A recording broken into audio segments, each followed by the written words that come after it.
Olá, sou o professor Pedro Alexandre e hoje eu gostaria de, com vocês, começar o estudo de um período da história, que é a Idade Média.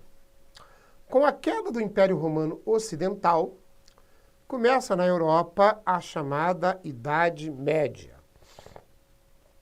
E aí, dentro dessa Idade Média, eu gostaria de mostrar para vocês os primeiros séculos da Idade Média, que nós chamamos de Alta Idade Média. Nós dividimos a Idade Média assim, ó, os séculos 5, 6, 7, 8, 9, 10, nós chamamos de Alta Idade Média. Os séculos 11, 12, 13, 14 e 15, a gente chama de Baixa Idade Média.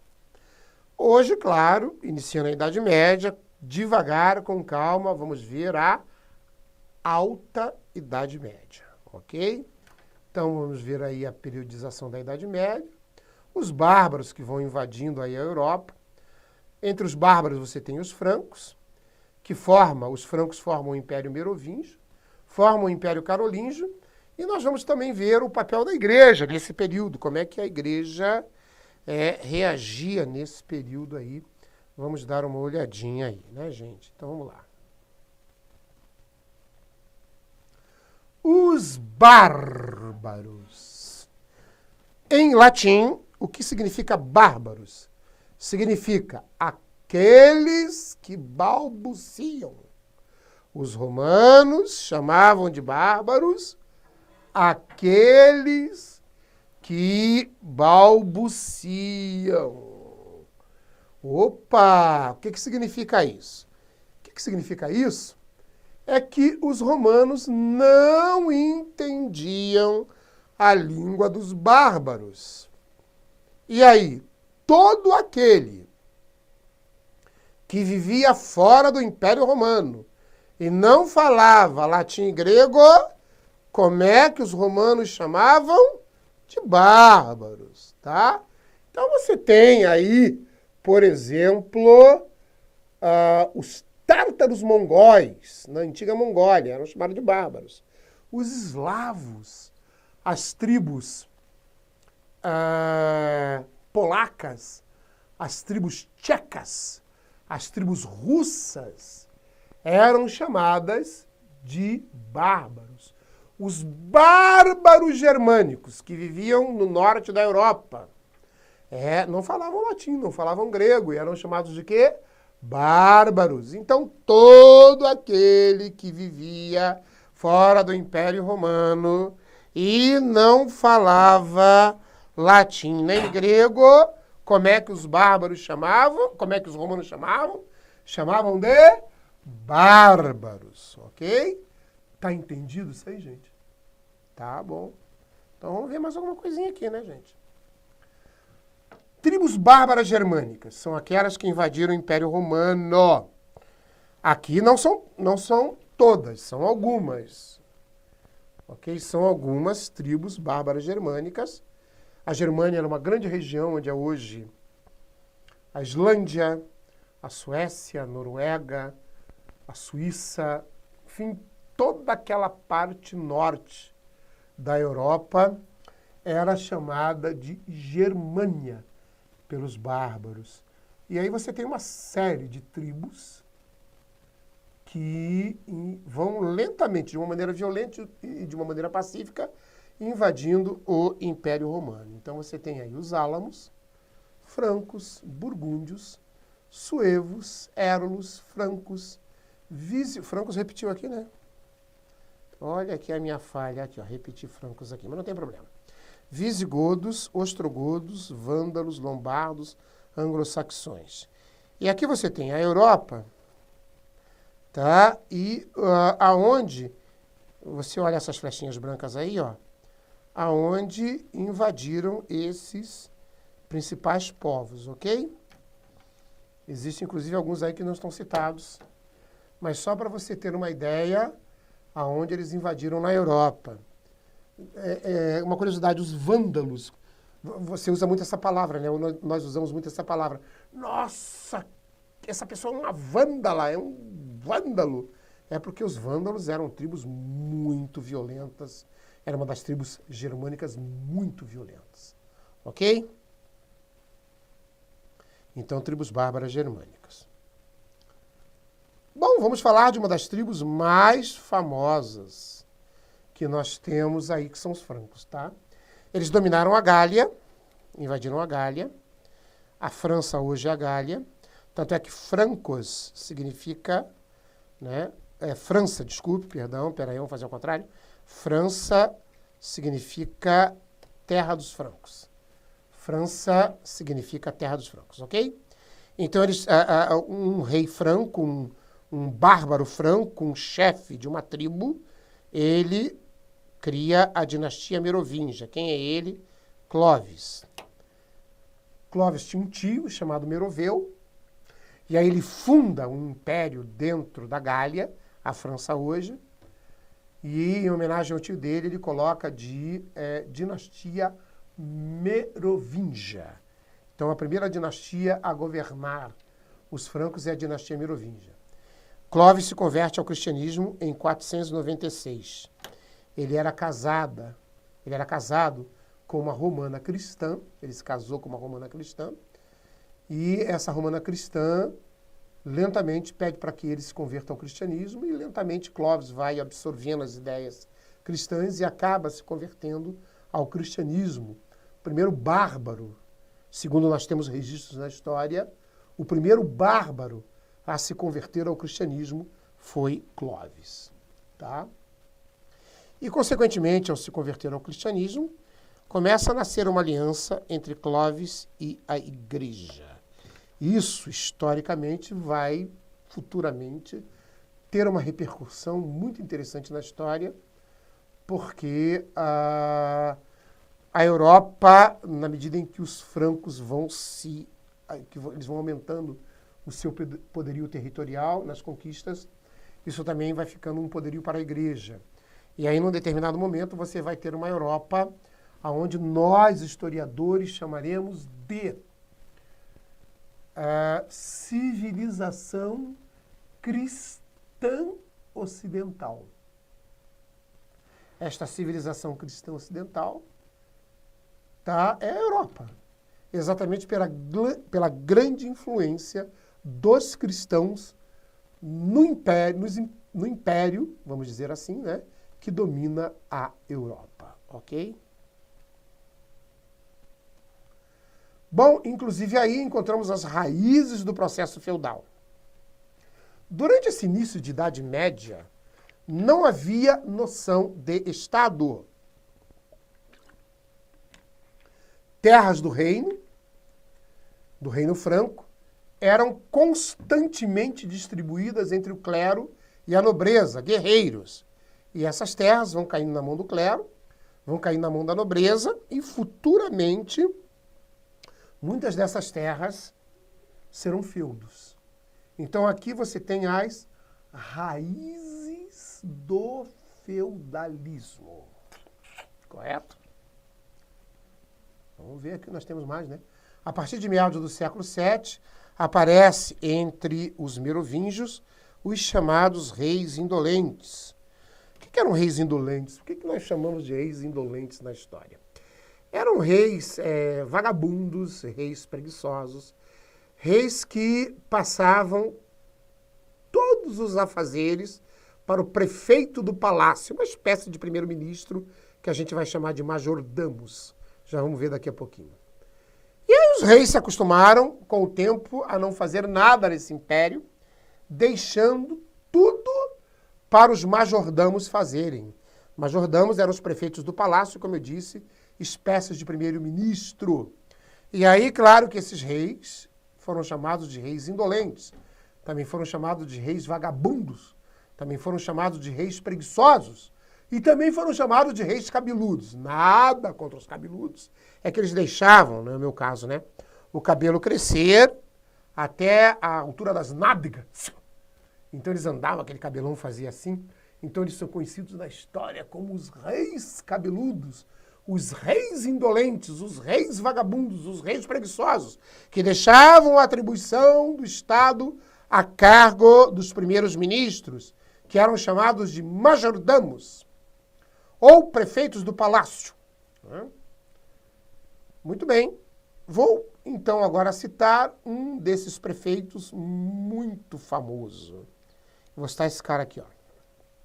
O nome dele é Carlos Martel, que fez uma coisa fantástica no ano de 732. E o que ele fez?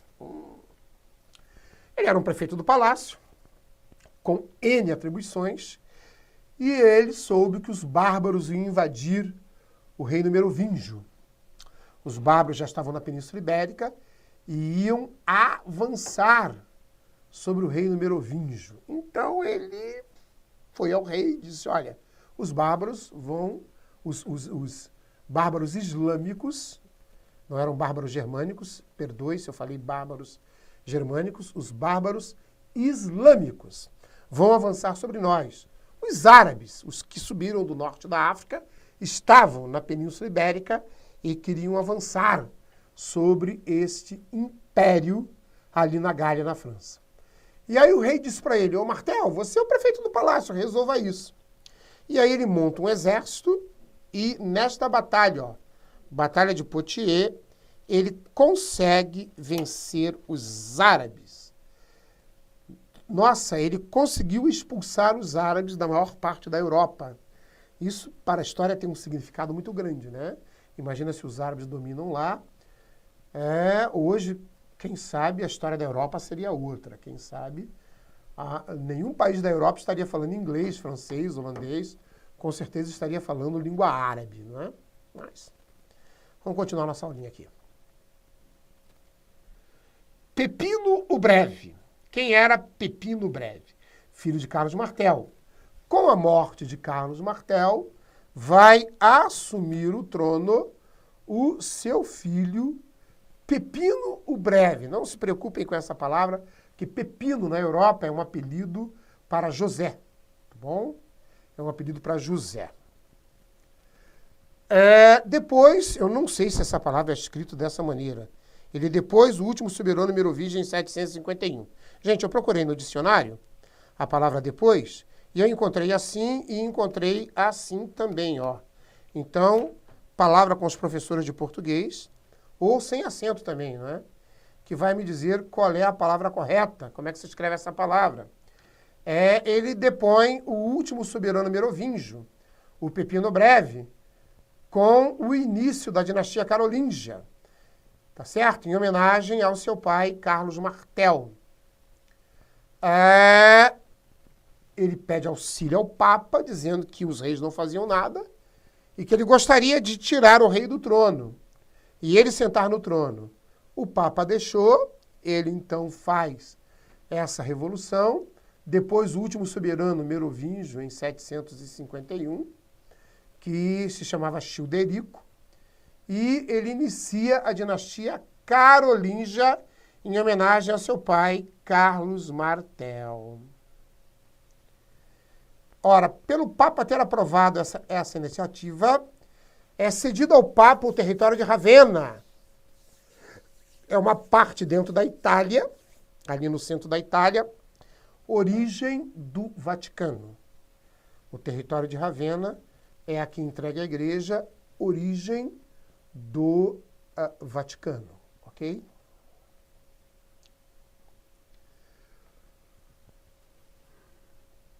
Agora você tem o filho de Pepino Breve, que é Carlos Magno. Governou de 768 até a sua morte em 814. Olha só, gente. Governou muitos anos, né? 46 anos praticamente. Maior imperador do Ocidente na Idade Média. Ele tem uma série de obras, como, por exemplo, a expansão do Império através das guerras de conquista, doações de terras aos guerreiros, à nobreza. Isto se chama comitatus. Na medida em que ele ia conquistando terras, uma parte dessas terras eram doadas aos guerreiros, aos nobres. E aí, cada uma dessas terras tinha um nome. Ou era um condado, ou era um ducado, ou era uma marca. Condado, ducado e marca são nomes de medidas de terras na Germânia. Por isso que tem esses nomes, condados, marcas, ducados, ok? Surge a relação de obrigação, suzerania e vassalagem. Ora, esses guerreiros podem ocupar esses territórios, devem governar esses territórios, mas devem obediência ao rei. Numa relação de suzerania e vassalagem, onde o suzerano é o rei, é aquele que manda, e vassalo é aquele que obedece. Então, uma obediência cega dentro da relação de suzerania e vassalagem, onde o rei manda e aquele que está no feudo, ou aquele que está nessa terra arrendada, obedece. Ok? Então tá aí.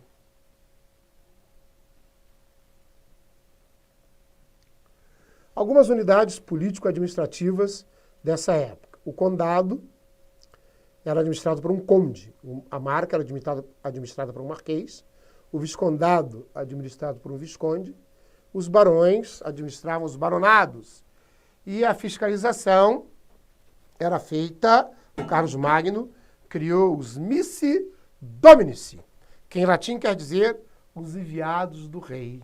Eles iam até essas províncias, que eram entregues a guerreiros, a membros do clero, para saber se as leis que Carlos Magno impôs estavam ali sendo cumpridas. Opa! O Carlos Magno vigiava. Ele não era bobo, não. Tá certo? As famosas capitulares. Carlos Magno emitiu inúmeros decretos, considerados as primeiras leis escritas da Idade Média Ocidental. Então, as primeiras leis escritas da Idade Média são feitas pelo Carlos Magno, ok? O que é o Renascimento Carolíngio? É um desenvolvimento cultural incentivado por Carlos Magno. Reuniu sábios para desenvolver a instrução, fundando, inclusive, várias escolas. O Carlos Magno, ele era um cara que gostava de cultura, era um cara que gostava de escola. Apesar de ser um semi-analfabeto, ele desenvolveu a cultura no seu império. Inclusive, isso aí é uma contestação a dizer que a Idade Média é só a Idade das Trevas. Não, tem um momento cultural aí, o Renascimento Carolíngio, feito pelo Carlos Magno, ok, gente? Olha aqui a Escola Palatina, situada no Palácio, dirigida pelo teólogo inglês Alcuino, e ensinava essa Escola Palatina, gramática, retórica, dialética, aritmética, geometria e música. Veja o que eles já desenvolviam de estudos na época, na Idade Média, né? A invasão bárbara sucumbiu à Europa, mas esse renascimento carolíngio não deixou a cultura da Idade Média morrer, não é? Toda aquela cultura que vinha da história antiga. Isso é muito bacana, isso é muito legal, ok?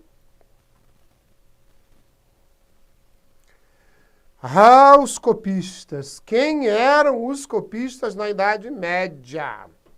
A efervescência cultural dessa época preservou diversas obras da antiguidade grega romana, copiadas pelos alunos das escolas eclesiásticas. Gente, eu queria contar essa história para vocês. Então eu vou sentar aqui, eu vou puxar aqui a minha cadeira. Tem uma cadeira aqui, viu, gente? Vou sentar nessa cadeira. Vou ficar bem aqui no meio da câmera, ó. Porque esses copistas... Deixa eu contar essa história para vocês. Esses copistas, eles são muito importantes na Idade Média. Na verdade, eles eram monges. Eles viviam em mosteiros. E nos mosteiros medievais, havia um lugar chamado scriptorium, ou seja, lugar de escrever. Esses monges, eles iam para esse scriptorium durante muitas horas por dia, 8 horas, 10 horas, e eles, mediante uma pena e a tinta, eles transcreviam trechos de livros religiosos e também da Bíblia. Ora, na Idade Média não existia imprensa. Como é que você acha que ia se compor livros? Através dos manuscritos, palavrinha difícil, hein, gente? manuscritos dos copistas. Então eles tiveram uma participação fundamental na manutenção da cultura da Idade Média, na medida que eram eles que, através dos seus escritos, manuscritos, passavam para as gerações futuras toda a cultura antiga e o que era produzido também na Idade Média. Tá aí, né, gente? Esses livros hoje ainda existem, esses manuscritos ainda existem, estão espalhados nos mosteiros de toda a Europa, muito desse acervo está no Vaticano e em muitas outras igrejas, e são documentos importantíssimos para a história. Obviamente que o Vaticano tem uma pesquisa limitada, não é bem assim, você não pode entrar lá e fazer uma pesquisa bem fácil, não é? Tem todo um trâmite para o historiador pesquisar esses documentos. Mas a importância aqui é fundamental, né? Na medida em que esses manuscritos, uma fonte histórica muito utilizada pelos historiadores, até o início do século XIX, quando foi inventado o cinema, a fita, né? Aí passa a ser os filmes, mas esta fonte histórica escrita, deixada pelos copistas, é algo maravilhoso. É algo maravilhoso. Obviamente que você tem que fazer um trabalho de hermenêutica em cima dessas obras, que às vezes os copistas iam copiar a Bíblia. Ele escrevia lá, primeiro capítulo, livro do Gênesis. Ele copiava de uma outra Bíblia ou de um monge que ditava. No princípio, etc, etc e tal. Pode acontecer de esse copista ter errado uma palavra, alguma coisa. Então, isso acabou indo parar na Bíblia, não é? Porque eles copiavam a Bíblia inteira. Seria sempre bom dar uma olhada na Bíblia e pesquisar com os teólogos, não é? Se algumas palavras na Bíblia, algumas frases, não estão bem corretas. Mas isso foi lá culpa dos copistas, que também não eram perfeitos na hora de fazer a cópia ou na hora de escutar lá o que o monge oficial ditava.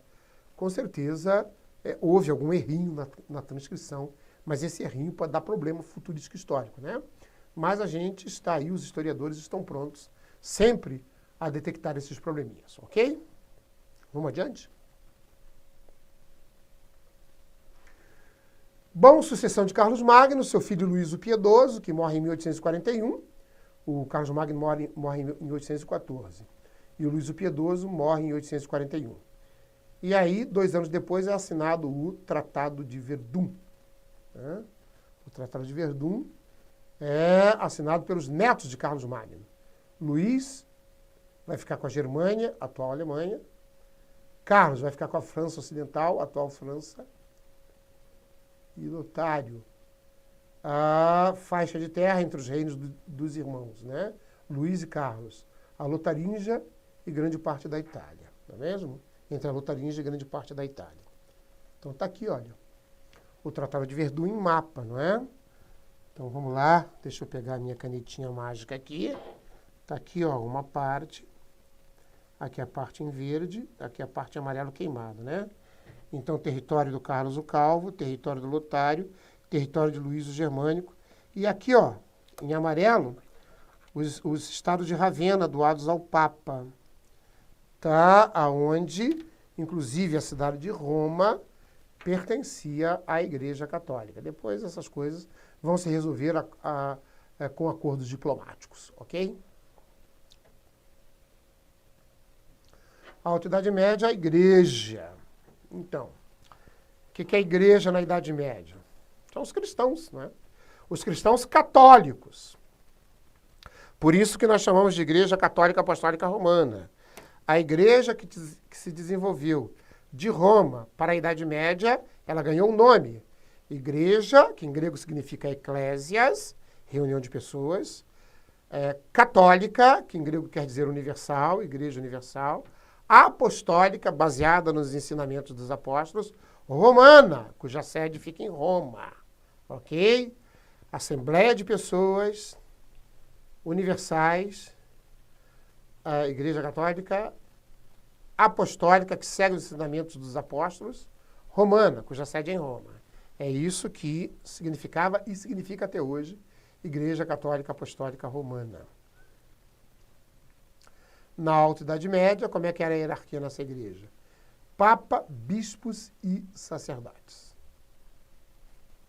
Só para você ter uma ideia, então, papas, bispos e sacerdotes. Ainda a Alta Idade Média, o clero, havia dois tipos de clero, né?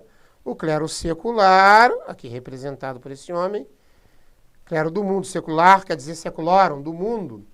Geralmente esse clero atuava junto às paróquias, ajudando nas coisas mais preeminentes, né, de uma população local, ajudava numa aldeia, ele era o provedor de algumas coisas, tá? E existia também o clero regular, quer dizer que seguiam uma determinada regra, as ordens religiosas.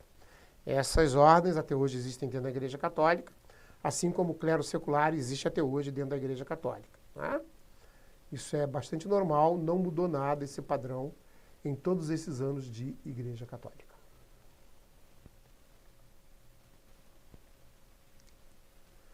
Aqui algumas das a primeira ordem religiosa. Essa primeira ordem religiosa, os beneditinos, foram fundados por Bento de Núrcia, que viveu entre 480 e 547 na Itália. Aqui uma cena dos mosteiros beneditinos, eles cantando o canto gregoriano, ok?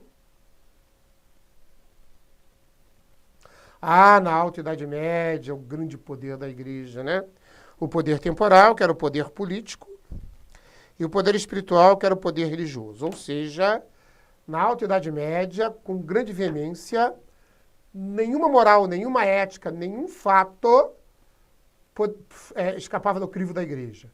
Se a igreja disse que determinado ato era ilegal, ninguém podia praticar. Se ela dizia que determinado ato era legal, todos tinham que praticar.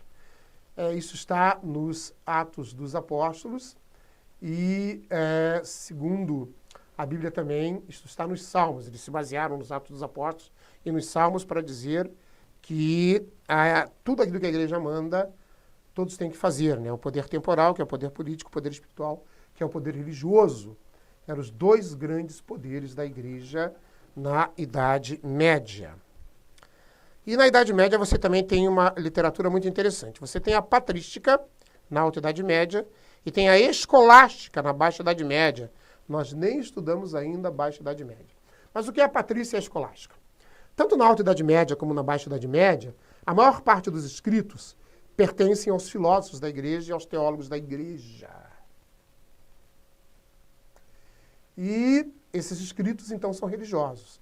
Então, toda a coleção de livros religiosos e filosóficos escritos por teólogos da Idade Média, na história da Alta Idade Média, chama-se patrística. Na Alta Idade Média. Na Baixa Idade Média, chama-se escolástica. E temos os maiores representantes aí. Olha aqui, olha. Na Alta Idade Média, temos esse representante aqui. O maior autor da patrística é Santo Agostinho. Tá certo? E o maior autor da escolástica, é esse aqui, né? São Tomás de Aquino. E tanto a patrística como a escolástica serviu de base para a moral e a ética de toda a Idade Média. Pois é, por isso se diz que a igreja tinha um poder imenso, né? Um poder imenso dentro da Idade Média, ok?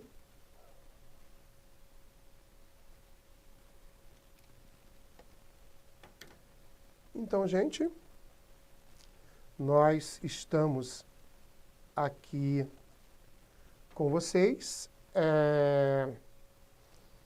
Vimos aí esse projeto, essa aula. Fica aqui o meu abraço para você, fica aqui o meu beijo no coração e até uma próxima oportunidade.